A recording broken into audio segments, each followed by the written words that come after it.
Assalamualaikum warahmatullahi wabarakatuh. Selamat datang di Ngobras, Ngobrol Rasa Bangsa. Tempat ini kita akan membahas semangat kebangsaan, bela negara, dan tantangan bangsa di era sekarang. Sebelum kita mulai podcast ini, maka kita harus saling kenal mengenal. Karena ada pepatah tak kenal maka tak sayang. Jika sudah kenal, jangan ditinggal ya sayang. Oke, saya Nabila, angkatan 47, kelompok 4. Dan hari ini kita akan ngobrol santai bersama rekan saya. Silakan untuk memperkenalkan diri rekanku. Baik, terima kasih kepada rekan saya sudah mempersilahkan saya. Ada pantun nih untuk kita semua. Pagi cerah minum teh serai, Cakep, duduk santai bersama teman sejati. cakep. Ayo semangat menyuarakan damai. Dan saya Erwin siap berbagi inspirasi untuk negeri ini. Yeay. Keren sekali pentingnya rekanku. Langsung saja kita masuk pada pembahasan wawasan kebangsaan, bela negara, serta isu-isu di era sekarang.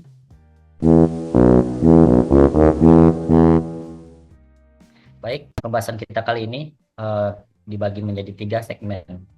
Pertama, untuk itu kita masuk pada segmen pertama, apa itu wawancara kebangsaan. Oke, Nabila, menurut kamu apa sih wawasan kebangsaan itu dan kenapa gitu kita tuh perlu dan harus tahu itu apa itu wawasan kebangsaan.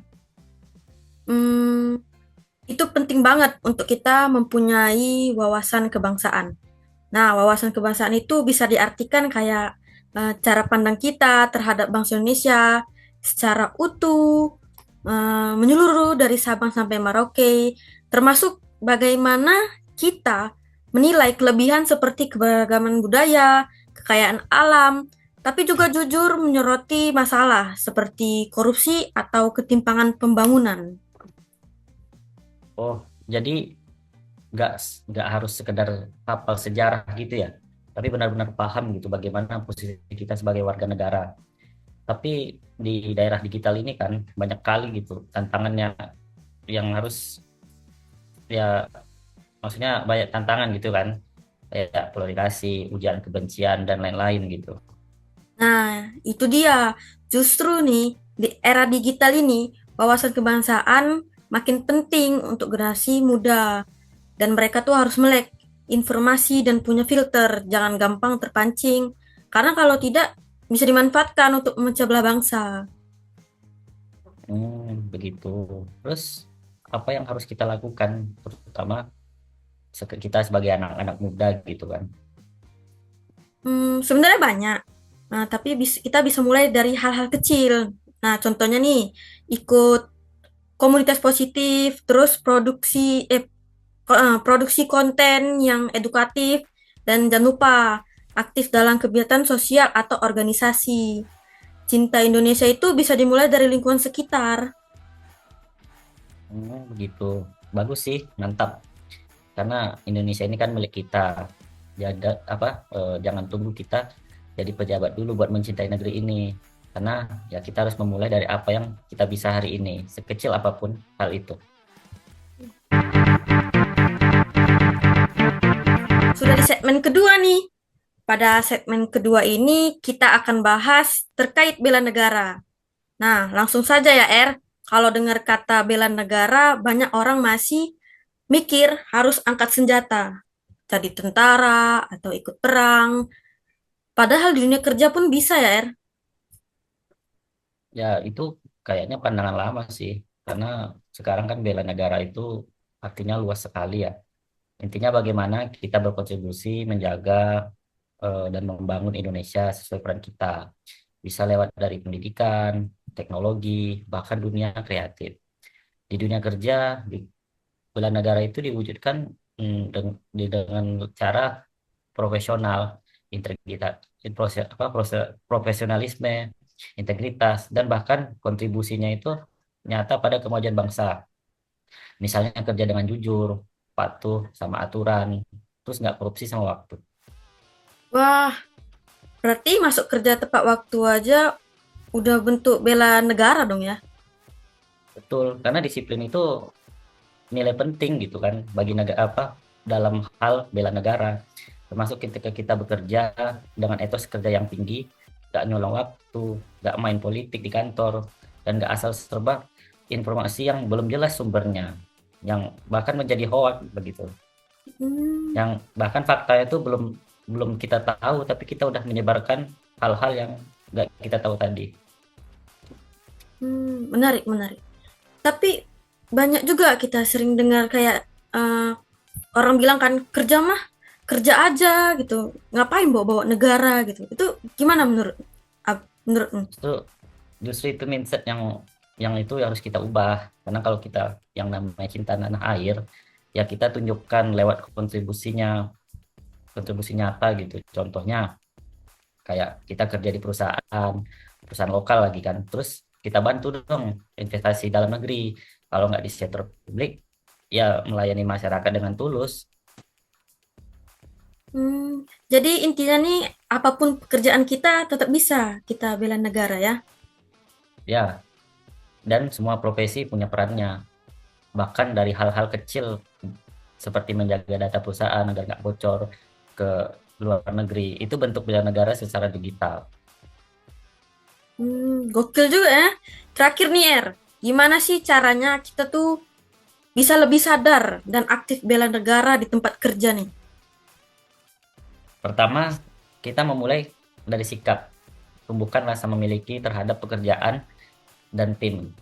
Edukasi diri soal etika, integritas, terus sama kontribusi. Dan jangan lupa, jaga lingkungan kerja tetap positif dan produktif. Hmm, Makasih banget ya nih insight-nya. Kayaknya setelah ini banyak nih yang bakal mikir dua kali sebelum males-malesan bekerja. Ya betul sih, semoga aja ya. Karena cinta tanah air itu kan nggak sebuah wacana, tapi aksi sehari-hari.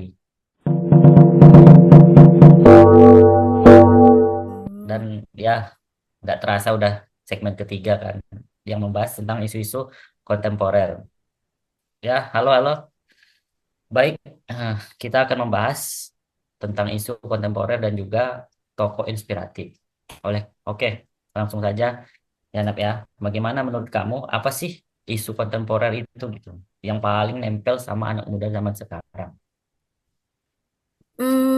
yang paling nempel ya, yang paling kelihatan sih ya media sosial.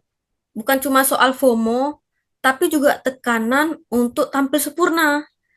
Algoritma yang bikin kita terus scrolling dan nggak kalah pentingnya tuh polarisasi opini. Sering kan kita lihat debat panas tuh di kolom komentar. Iya sih, kadang lihat berita aja tuh udah malas kita jadinya kan, apalagi kalau yang muncul-muncul tuh timeline-timeline yang isinya tuh provokasi atau saling serang. Padahal sesama masyarakat kita gitu, tapi ya begitulah mereka. Nah, itu yang bahayanya. Nih, tanpa kita sadari nih, kita tuh ikut ditarik nih ke kubu-kubuan. Padahal belum tentu kita paham utuh isu yang dibahas. Disitulah pentingnya literasi digital anak muda harus punya, kritis, dan nggak gampang tersulut gitu.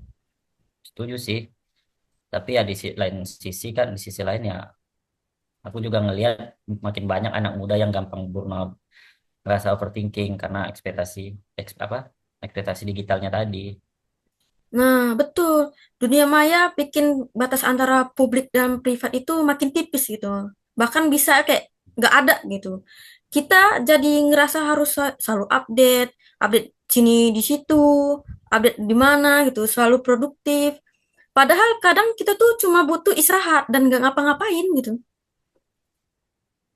Terus menurut kamu solusinya bagaimana? Yang yang mana maksudnya ini solusi jangka pendeknya gitu? Apa?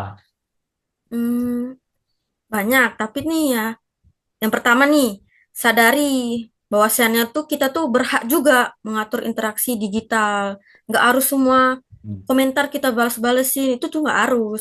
Kemudian tuh nggak harus tampil sempurna. Kedua, penting untuk pause sejenak, gitu, istirahat sejenak.